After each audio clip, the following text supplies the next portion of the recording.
Hello guys, in today's discussion, we have a topic called population interaction. Okay, population interaction. Now, what is population interaction? So we know there is no natural habitat on Earth that is inhabited by only single species. Okay, so everywhere you see there are at least two species which are coexisting in a particular habitat. Okay, for any species the minimal requirement is one more species on which it can feed, so that energy can transfer from one level to the next. Okay, from one species to the next species. Okay, even if you take example of a plant, alright, a plant species which, yes, technically it makes its own food, but it cannot survive alone.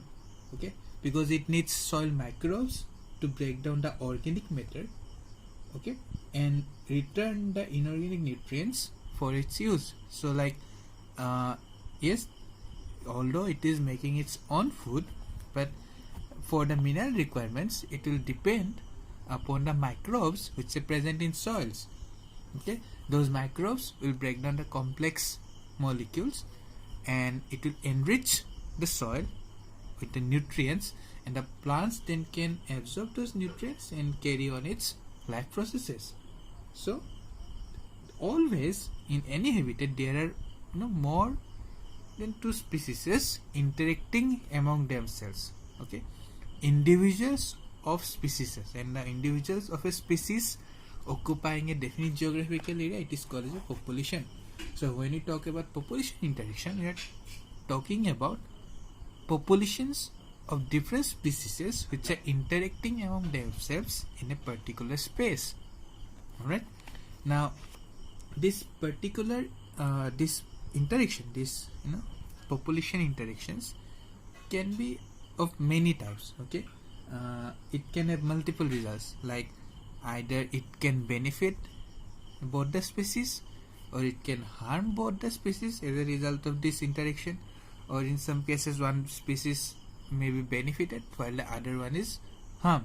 So there can be different outcomes on the basis of the nature of their interaction, and on the basis of nature of the interaction and the outcome, there are different categories. Alright, now so this is just a simplified table. We have in one column the name of the interaction between two species, and effect on species A, the outcome of the interaction on species A, the effect on species B, and the nature of interaction. Okay, what is the core or what is the basis of that particular interaction? Alright, so first type of interaction is called as predation. Okay, as the name suggests, predation is a relationship where there is a predator and a prey, and the predator species, which is larger in size, generally larger, feeds on prey for its energy and nutritional requirement. Okay, so the predator species has beneficial effects, is benefited, and while the prey species is being harmed or negatively affected. Alright, so first interaction is predation. The next interaction is called as competition. Okay, when two species occupying a geographical area are competing against one another, this competition is obviously for resources, and resources can be like food resources or space or anything. Okay, these two populations of these two species are competing among themselves. Now one thing is that competition, when we'll discuss competition later, we'll see the competition can be also within a species.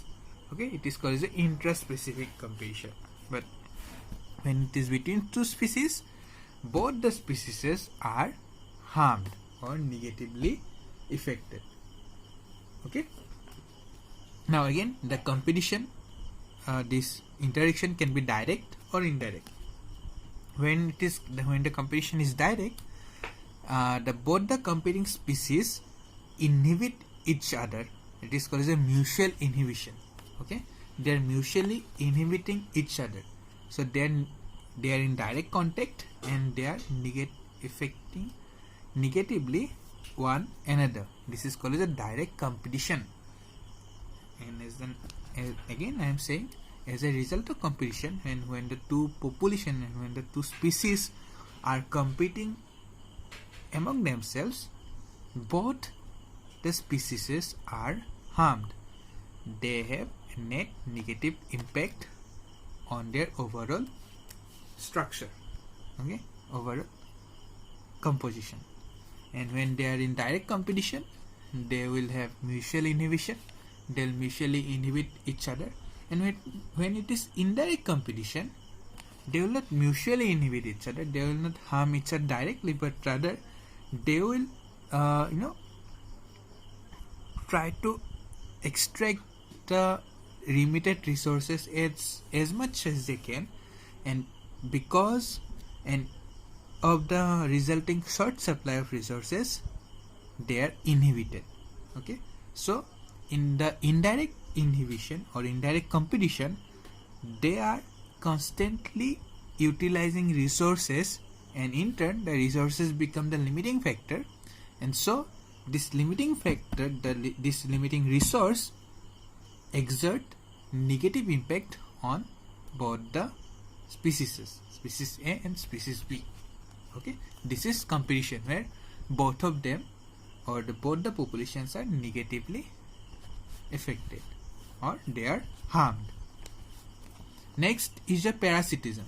Okay, and much like the predation, in parasitism also there is a species which is called as a parasite, which is benefited.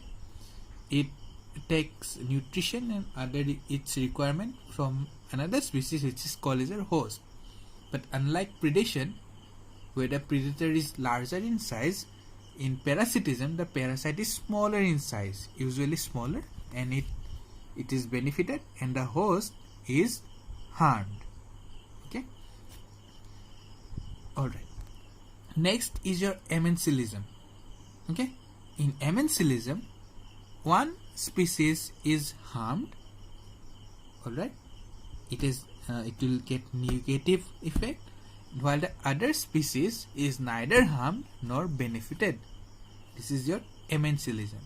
Now predation, competition, parasitism, ammensilism, these together are called as a negative interaction. Whenever there is at least one negative side, it will be classified under negative interaction. Predation is a negative interaction, competition is a negative interaction, parasitism is again negative interaction, ammensilism also negative interaction, where one species is harmed while the other species is neither benefited nor harmed. So we designate it as nil. And one such example can be the relationship between the antibiotic releasing fungi and Staphylococcus bacteria. The fungi will release antibiotic which will inhibit the growth of the bacteria in its vicinity, the vicinity of the fungus, while the fungus which releases the antibiotic, it has got neither positive effect from the antibiotic nor it is harmed. So this type of interaction is called as a ammensilism, and this is an example of negative interaction or interaction with negative effect. Interaction with negative effect up to ammensilism. Okay. Next, we'll discuss about interactions with positive effect or positive interactions. The first is your commensalism. Commensalism is opposite of like the ammensilism, where one species which is called as a commensal, okay, commensal is benefited while the other species is neither harmed nor benefited. Okay, so we designate nil. Okay, now so in this particular interaction, commensalism, one species will take benefit from the overall interaction between these two, while the other species doesn't get any benefit, nor it gets harm from the other species. This is called as a commensalism. Alright. Next positive interaction is called as a proto-cooperation. Proto-cooperation. Proto is like primitive form or primary form. Okay. Cooperation where they are cooperating with each other. Okay. In proto-cooperation, both the interacting population or both the interacting species are getting benefit out of this particular relationship. Okay, so both the species A and the species B, that is both the species, will gain from this particular interaction. This is beneficial to both. But one thing is that this type of interaction or this type of relationship is not obligatory. Means this is not compulsory. They can survive on their own, but whenever they are together, they are mutually benefited. Okay, but they can survive on their own. This interaction is not essential, is not obligatory. The last type of interaction, the positive interaction, is called as a mutualism or symbiosis, where again, like proto-cooperation, both the species are benefited. Okay, but this type of interaction is obligatory. That means they are strictly symbiotic in nature. They will have to strictly adhere to each other. They will strictly have to live with each other. Otherwise, they cannot survive alone. Okay. One such example being your lichen, where the algae and fungi, two species, are in a symbiotic relationship. They are together. Okay.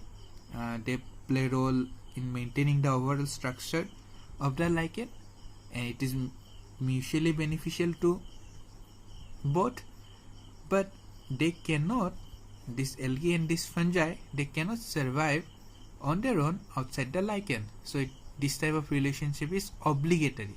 They will have to strictly adhere to this particular interaction, otherwise they cannot survive. And this is the difference between proto-cooperation and mutualism. Similarity is that in both the cases, both the interacting species are benefited, but in proto-cooperation, these interacting species can live alone on their own, but in mutualism, the interacting species cannot exist alone. Okay. Now we'll see about some of the examples. Okay. So we'll discuss in details the interactions that we have already mentioned. First being a predation. What is predation? It is an interaction between members of two species in which members of one species capture, kill and eat up members of other species. So one species, which is the predator, will capture, kill and eat up the member of other species, which is the prey. Okay. Examples can be given like carnivores, carnivorous animals that eat herbivores. And in case of plants, carnivorous plants like Nepenthes, Drosera, etc., which feed on insects. Okay. Now, if you see from the point of view of plants, herbivores are the predators for the plants. Okay, because these herbivores eat the plants. Okay. Now, there is another term called phytophagous. Nearly 25% of all the insects are known as phytophagous. That is, they feed on plant sap and other parts of plants. Those insects that feed on plant sap or other parts are called as phytophagous. P-H-Y-T-O, P-H-A-G-O-U-S. Phyto means plant, phagus means to eat or eater. Okay, so phytophagous. So this is our predation. Next, we'll discuss about parasitism. What is parasitism? It is a relationship between two living organisms of different species, in which one organism called as parasite obtains its food directly from another living organism, which is called as a host. Okay, and the parasite is smaller as compared to its host, and the parasite can spend a part or the whole life of its life cycle on or in the body of the host. It can live on the surface of the host, or it can live inside the body of the host. Okay, depending upon they can be classified into ectoparasite, endoparasite, etc. Okay, now we will see the types of parasites. Okay, the classifications of parasites. The first category is ectoparasite and endoparasites. So ectoparasites live over the surface of their host, while the endoparasites will live inside the host body. That's why they are called the endo. Endo means inside, ecto means outside. So ectoparasites live over the surface of their host, while the endoparasites live inside the host body. Okay. Next category being your temporary and permanent parasites. Now, as the name suggests, temporary parasites live in contact with the host only for a part of their life. Okay, either only for a part of their life or occasionally only for the feeding purposes. So, suppose there is a parasite A, it can live in contact with its host X only for a short duration of its life cycle, suppose like larva phase, or it can come in contact with the host only for the feeding purpose, only during the time of feeding, like your leech or bedbug, etc. This is called as these are called as temporary parasites. Next category is your permanent parasites. These parasites live in contact with the host throughout their entire life cycle. Okay, so these parasites will complete their life cycle inside the or in contact, not inside but in contact with the host. Example being your Ascaris. Okay, next category is your holoparasites and hemiparasites. Holoparasite, H-O-L-O. Okay. Holoparasites are those parasites that are completely dependent on the host for all of their requirement. Okay, so they will depend on the host for everything, nutrition or reproduction purposes, everything. So they are completely dependent on their host. They are called as holoparasites. Okay, complete parasites, holoparasites. Next is your hemiparasites. Hemiparasites are those parasites which receive only a part of their nourishment from the host, while the rest of their requirement are manufactured by them. Okay, these are called as hemiparasites or semi-parasites. Holoparasites or complete parasites are those parasites which obtain all of their requirements from the host, like your Rafflesia, which is a root parasite. Rafflesia obtains everything from the plant, including the flowering hormone.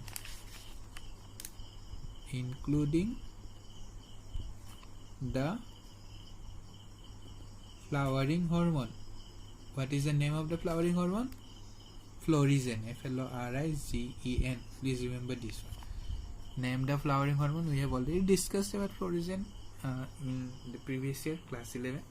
So florigen, it is the flowering hormone, and this parasitic plant Rafflesia, which is world's largest flower, obtain its nourishment as well as the flowering hormone from the plant itself.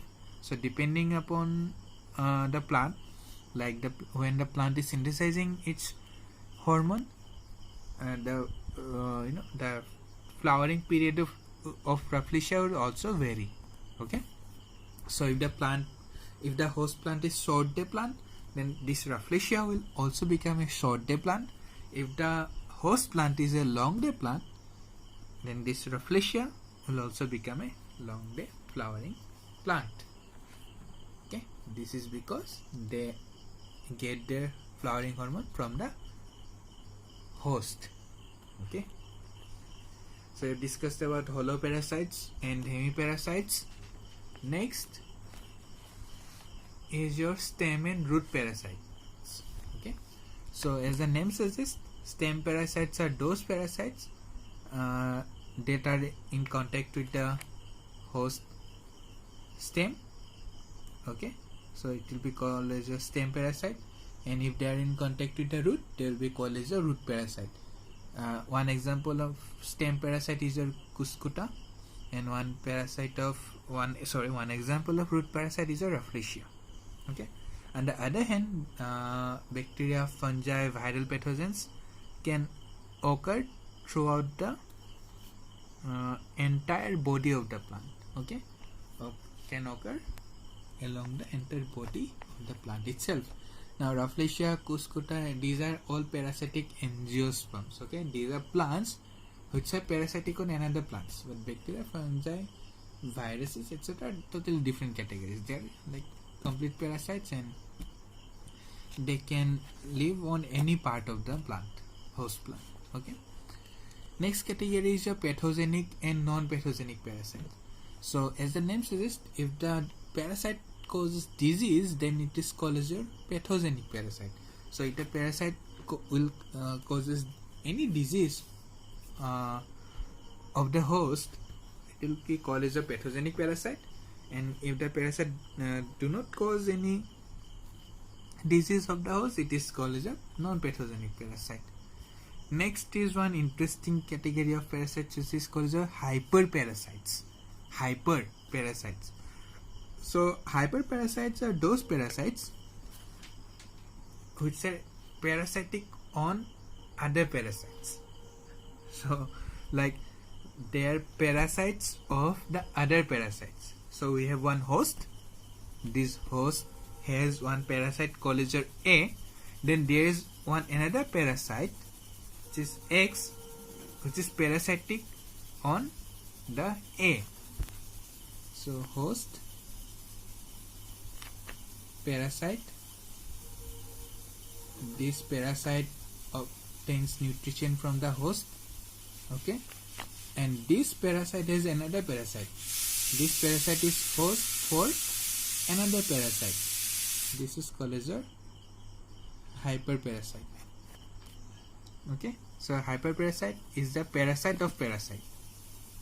Then, so it is the name of a parasite which live on another parasite. Okay, example like some bacteriophages. Bacteriophages are viruses which are parasitic on bacteria, which kill bacteria. Okay, which take over the bacterial machineries for their reproduction. Okay, next another example is your Pasteurella pestis in Xenophila cleopsis. Okay, which is rat flea. That is ectoparasite of rat. This Xenophila cleopsis is an ectoparasite of rat. So Xenophila is a parasite, but there is one another bacteria which is called the Pasteurella pestis, which take this Xenophila as host. So Pasteurella pestis is a hyperparasite of the parasite Xenophila cleopsis, and this Xenophila cleopsis is parasite of rat. Rat is the host. Then on the host there is this parasite which is called as Xenophila cleopsis, but this Xenophila cleopsis in turn is host for another parasite which is called as a Pasteurella pestis, and this Pasteurella pestis is called as a hyperparasite. Alright. Okay, so next category is an intercellular parasite. Now intercellular parasites, as the name suggests, these are parasites that live in the cells. Okay, in the cells of the host. One example being the malarial parasite. Alright. Next one type of parasitism is your brood parasitism in birds. Like in this case, one bird will lay egg on another bird's nest, and the likewise on hatching of the eggs, the chicks will represent the chicks of the host bird. So this is called as a brood parasitism, where one bird will lay eggs on the nest of another bird, like our example quail. Okay. Alright. Next, interaction is your amensalism. Alright. Now what is amensalism? Amensalism is an interaction between two living individuals of different species. Okay. So amensalism is an interaction between two living individuals of different species, in which one organism does not allow other organism to grow or live near it. So here one species will inhibit the growth of another species near its vicinity. Okay. Now, and this type of inhibition is achieved through the secretion of chemicals called as allochemics. One such example I have already mentioned, like antibiotic releasing fungus.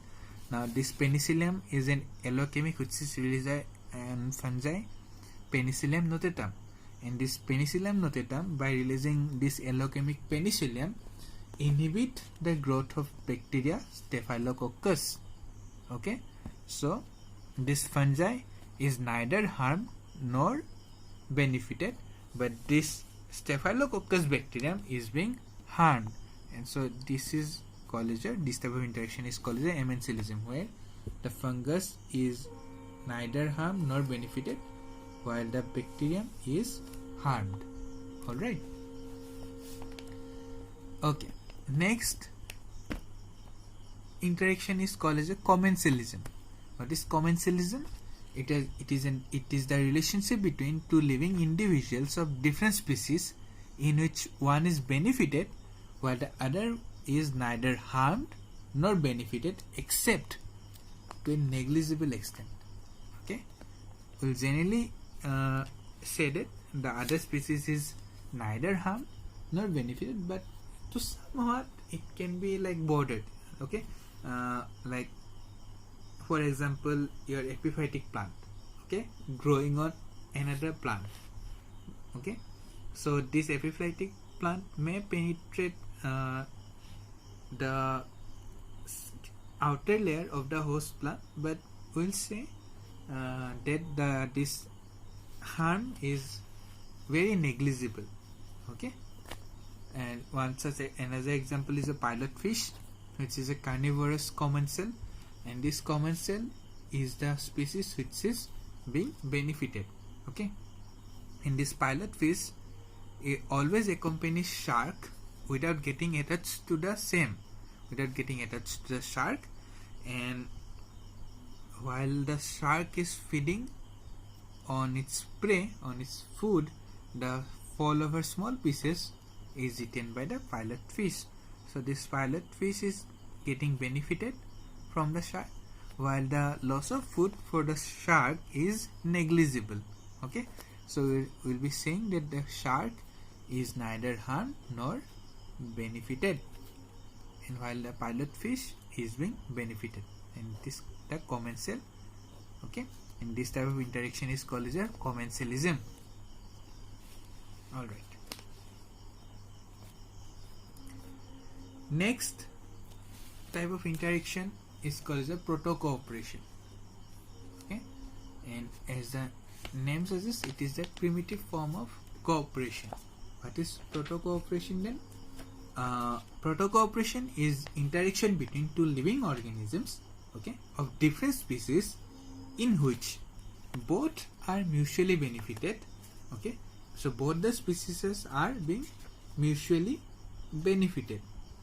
Okay, but they can live without the other. Okay, but they can live without the one another, and this is also called as a facultative mutualism. Facultative is the opposite term for your obligate.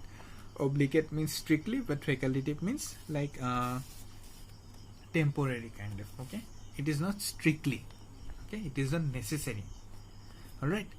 One such example of proto-cooperation is red-billed oxpecker and yellow-billed oxpecker. Okay, these are the birds, and these birds form a proto-cooperation type of interaction with black rhinoceros. The birds feeds on tick and other parasites which is sticking onto the skin of the rhinoceros. Okay, so the rhinoceros is being relieved of the parasites, so both of them are getting the benefits, and also the birds will warn the rhino of any approaching danger, because as soon as any danger approaches, the birds will fly away and the rhino will be get alerted. Okay, so this is a type of example of proto-cooperation. In proto-cooperation, both the species are benefited. Okay. Alright. Next interaction is your mutualism. And mutualism, also called as a symbiosis. Mutualism is an interaction between organisms of different species where both the partners, that means both the interacting species are being benefited. Okay, while none of the two interacting species are capable of living separately. Okay, so this is a obligate type of interaction. This is obligate mutualism, strict mutualism. They will have to stick together to survive. They cannot survive separately on their own. Okay, and both the partners are mutually benefited. Okay, this is called as a mutualism or symbiosis. And one such example of mutualism is lichen. We have already discussed about lichen, where it is a symbiotic relationship between algae and fungi. Okay, then there is another example of mutualistic relationship between fig tree and its pollinator. Fig tree and pollinator, where the pollinator pollinates the flowers of the fig tree, and in turn the pollinator lays egg inside the fig fruit. Okay, and so fig tree is being pollinated, seeds are being produced, and pollinator is getting a safe place to lay its egg, and the larvae of the pollinators get use some of the fig seeds as food during their growth. So both of them are being mutually benefited, and in the absence of this particular pollinator, this fig tree cannot be pollinated, so seeds will not be produced, and in the absence of these fig fruits and flowers, the pollinator does not have a place to lay egg. So the survival of both the species depend upon their interaction. In the absence of one species, the other species will also get extinct. This is mutualism. Now remember competition. We are discussing about competition. We had talked about competition. Okay, so what is competition? It is a rivalry between two or more organisms for obtaining the same resources. If we need the same resources, then we will be competing. Na? If our requirements are not same, there is no reason for two particular species or two particular individuals to compete. Okay, just because requirements are same, so you guys are competing for the medical seats, so you have the same competing for the same resources. Now this competition can be intraspecific, that is competition between individuals of the same species like we observe in case of humans, or the competition can be interspecific, where the competition is between individuals of different species. Whatever the case may be, the competition in general lead to mutual inhibition. Okay, mutual negative impact. Alright, so this is all about population interaction. Thank you.